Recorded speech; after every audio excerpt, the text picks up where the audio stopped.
कर्नाटका में सत्ता परिवर्तन को 2 महीने से ज़्यादा का वक्त बीत चुका है। आम आवाम ने जिस उम्मीद के साथ सत्ता परिवर्तन किया, तो अब देखना यही महत्वपूर्ण हो जाता है कि क्या ये नई सरकार उनकी उम्मीदों पर खरा उतर पा रही है। अब इसी को लेकर खास बातचीत करेंगे हमारे सीनियर रिपोर्टर असलम से।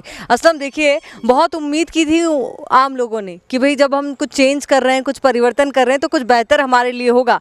पहली कैबिनेट में कुछ ऐसा होता हुआ दिखा भी सही, जब पहली 5 जो योजनाएं, प्रमुख योजनाएं थी, उनकी घोषणा की गई, उनको लेकर के मुहर लगाई गई, पर उनका क्रियान्वयन क्या उतने बेहतर ढंग से हो पा रहा है जितनी उम्मीद थी? आयुषी, अभी जैसा कि नई सरकार आने के बाद राज्य सरकार यहाँ पर कांग्रेस की सरकार आई है, उसके बाद उन्होंने कई योजनाएं, जिस तरह के उन्होंने चुनाव में वादे किए थे कि 5 गारंटी स्कीम वो देंगे, अभी एक के बाद एक 1 बाय 1 वो उसको लॉन्च करते जा रहे हैं। लेकिन दिक्कत ये हो रही है कि अगर योजनाओं को हम ज़्यादा से ज़्यादा ये सरकार बजट देगी, तो बड़ा सवाल ये पैदा हो रहा है कि डेवलपमेंट का क्या होगा, फिर डेवलपमेंट किस तरह होगा। ये एक बहुत बड़ा सवाल है कर्नाटका में, क्योंकि योजनाओं में कई हज़ारों करोड़ रुपया इसको जा रहा है।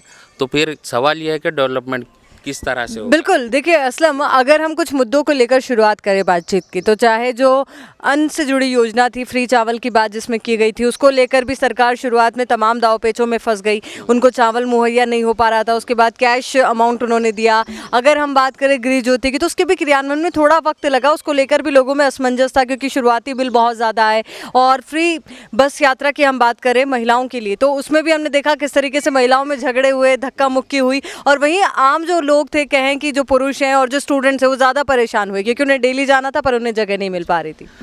महिलाओं की जो योजना की अगर बात करें, बस सर्विस है, फ्री बस सर्विस यहाँ पर की गई है कर्नाटक में।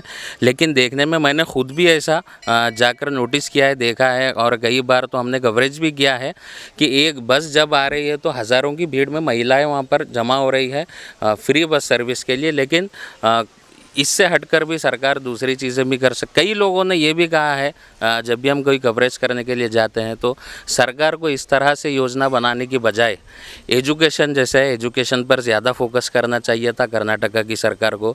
और हेल्थ इश्यूज़ देखिए, अभी 2-3 साल पहले 2019 में कोविड-19 हुआ, इतना बड़ा जो है महामारी से हमारा देश जूझ रहा था, उसके बावजूद भी सरकारें जो है इस पर काम नहीं कर दूसरी चीज़ों पर फोकस कर रही हैं। बड़े बड़े हॉस्पिटल्स को बनाना चाहिए था सरकार को, मल्टी स्पेशलिटी हॉस्पिटल्स बनाना चाहिए था। जो सुविधाएं उपलब्ध नहीं है गांव-गांव में, जो हॉस्पिटल है वहां पर ये चीज़ें करनी चाहिए थी। ये बेसिक नीड्स है लोगों की, इसको छोड़कर दूसरी चीज़ों में जो है सरकार अपना पैसा इन्वेस्ट कर रही है।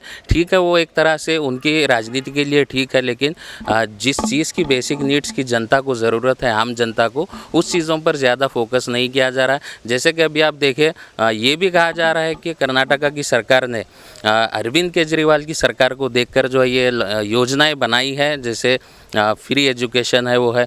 लेकिन सरकार ने इस चीज़ पर फोकस नहीं किया कि फ्री एजुकेशन और स्कूल जो है, स्कूल का मॉडल एक तरह से पूरे हिंदुस्तान में, भारत में अरविंद केजरीवाल ने जिस तरह का स्कूल मॉडल पेश किया है, उस तरह के स्कूल मॉडल पर सरकार कर्नाटका की भी अगर फोकस करे तो अच्छा होगा। उस तरह के एजुकेशन लेवल पर भी फोकस करें तो अच्छा होगा।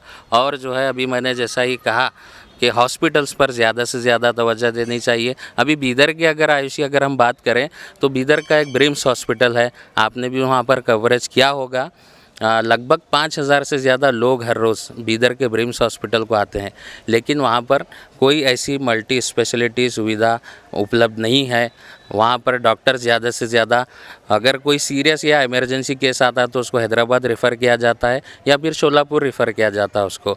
तो फिर इतना बड़ा 400 करोड़ 200 करोड़ का हॉस्पिटल बनाकर उससे क्या लाभ हो रहा है जनता को, ये एक बहुत ही अहम मुद्दे हैं बीदर के लिए। और जैसे बीदर की अगर हम बात करें, तो ऐसी कई चीज़ें हैं बीदर में जो होना बाकी है। बिल्कुल असलम, यानी कि आपने जिस तरीके से कहा कि फ्री बीस की घोषणा तो कर दी है सरकार ने, पर उनके क्रियान्वयन में थोड़ी दिक्कत आई। अब चलो, क्रियान्वयन में थोड़ी सफलता भी हासिल हो पा रही है, पर वो मुद्दे फोकस नहीं है जो आम लोगों के लिए ज़रूरी थे। ये जो घोषणाएं थी वो लोक लुभावन ज़रूर थी, पर उनके लिए इतनी ज़्यादा हितकारी नहीं थी। अब मैं आपसे समझना चाहूँगी कि जो बीदर है, उसको आप काफ़ी सालों से देख रहे हैं, यहाँ पर जन्मे हैं, यहाँ रहे हैं, और उसके बाद यहाँ की राजनीति को भी आप बखूबी समझते हैं। अब 2024 का चुनाव भी नज़दीक है, इस चुनाव का इम्पैक्ट भी कहीं ना कहीं तेलंगाना पे भी पड़ने वाला है। तो इन तमाम मुद्दों को देखते हुए आपको क्या लगता है कि सरकार का, प्रशासन का फोकस किन मुद्दों पर होना होना चाहिए?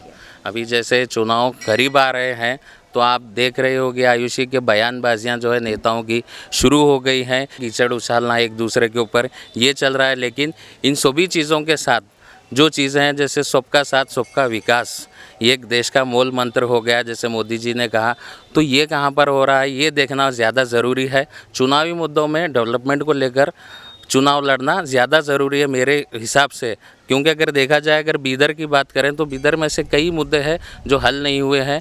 जब भी चुनाव आता है तो नेता जो है जॉब फेयर मेला करवाते हैं, जॉब मेला करवाते हैं कि हम इतने हज़ार लोगों को हमने जॉब दिया, लेकिन वहीं वो जॉब मेला करवाने की बजाय एक इंडस्ट्री को यहाँ पर लेकर नहीं आते, एक ऐसी बड़ी कंपनी मल्टीनेशनल कंपनी बीदर को नहीं लेकर आते, सिर्फ जॉब मेला करवाते हैं।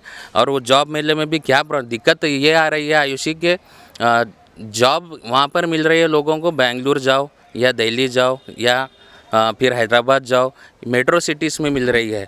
तो बीदर का लड़का वहाँ पर जाकर अगर जॉब करेगा तो उसकी सैलरी कितनी होगी, फिर उसकी बचत कितनी होगी, फिर उसका खर्च कितना होगा, इस पर कोई फोकस नहीं कर रहा है।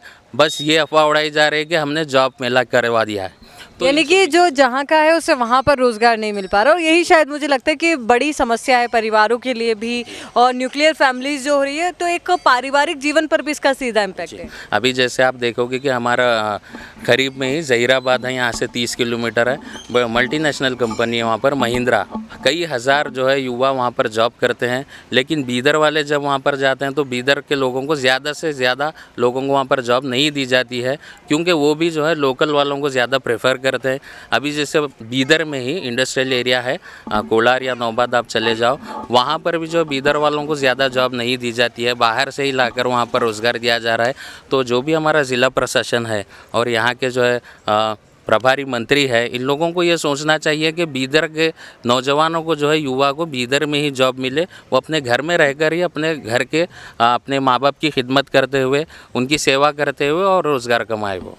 बिल्कुल, यानी कि असलम कह सकते हैं कि चुनाव चाहे विधानसभा का हो, लोकसभा का हो, शहरी सरकार का हो या गांव की सरकार का हो, मुद्दा उन तमाम मुद्दों पर ही आकर रुक जाता है। बेरोजगारी, विकास, डेवलपमेंट, बिजली, सड़क, नाली, और कोई बड़ी मांगे भी नहीं है आम लोगों की, बस ये छोटी सी मांगे कि जो पूरा कर दे इन्हें और जनता उनको अपना आशीर्वाद दे दे। आयुषी अगर डेवलपमेंट की अगर बात करें बीदर के अगर डेवलपमेंट की बहुत सारा डेवलपमेंट होना बाकी है। कई साल पहले एक स्कीम लाई गई थी यहाँ पर योजना UGD, अंडरग्राउंड ड्रेनेज सिस्टम जो बनाया जाएगा, उसका काम यहाँ पर शुरू हुआ था, इसकी शुरुआत हुई थी, लेकिन कई साल हो गए, इसका काम कहाँ तक चल रहा है, इसका काम कहाँ तक पहुँचा है और ये क्यों नहीं इम्प्लीमेंट हुआ है अभी तक, इसके बारे में अभी तक कोई डिटेल नहीं है, कोई मंत्री इस पर बात करने के लिए तैयार नहीं है। और 24/7 वाटर सप्लाई जो है बीदर के हर घर तक 24 घंटे पानी पहुंचाया जाएगा, ये भी एक स्कीम लाई गई थी, लेकिन आप अगर जाकर देखेंगे तो कोई घर तक 24 घंटे पानी नहीं आ रहा है यहाँ पर। इसकी क्या वजह है, ये भी जो है मंत्री नेताओं को और ज़िला प्रशासन को इसको जल्द से जल्द हल करना ज़रूरी है। अगर हम देखें अभी बारिश का महीना है आयुषी, बारिश में अगर देखें तो कई घरों में जो है ड्रेनेज का पानी जाता है बीदर में भरने की वजह से। लेकिन बीदर की अगर बात करें तो यहाँ के आपने किला यहाँ का देखा होगा, यहाँ पर बीदर में एक फ़ोर्ट है, वहाँ पर 3 खंदकें हैं बाहर, इसको खंदक कहते हैं, ओपन ड्रेनेज जिसे कहते हैं। तो ये जो है सारा ड्रेनेज का पानी वहाँ पर जमा हो रहा है। ये हमारे पास एक चीज़ है कि इसको हम बेहतर से बेहतर बनाकर जो ड्रेनेज का वाटर लेवल सिस्टम है, इसको बाहर जाने के लिए अच्छे से अच्छा उसको डेवलप किया जा सकता है। बीदर के अतरफ जो खंदकें हैं वो गंदगी से भरी पड़ी हैं, उसको खाली करने वाला कोई नहीं है। तो ये सभी चीज़ें हैं। अभी जो लोग मंत्री बने, पहले ईश्वर खंड्रे जो है म्यूनसिपल एडमिनिस्ट्रेशन मिनिस्टर थे पिछली सरकार में, अभी वो डिस्ट्रिक्ट इंचार्ज मिनिस्टर बने हैं, फॉरेस्ट मिनिस्टर बने हैं।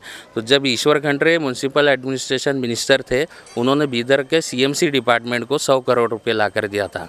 तो अभी देखना ये भी बाकी है कि रहीम खान कितना लाएंगे और कितना डेवलपमेंट करेंगे। CMC डिपार्टमेंट को जल्द से जल्द बेहतर बनाने के लिए वो क्या करेंगे, ये भी देखना बाकी है।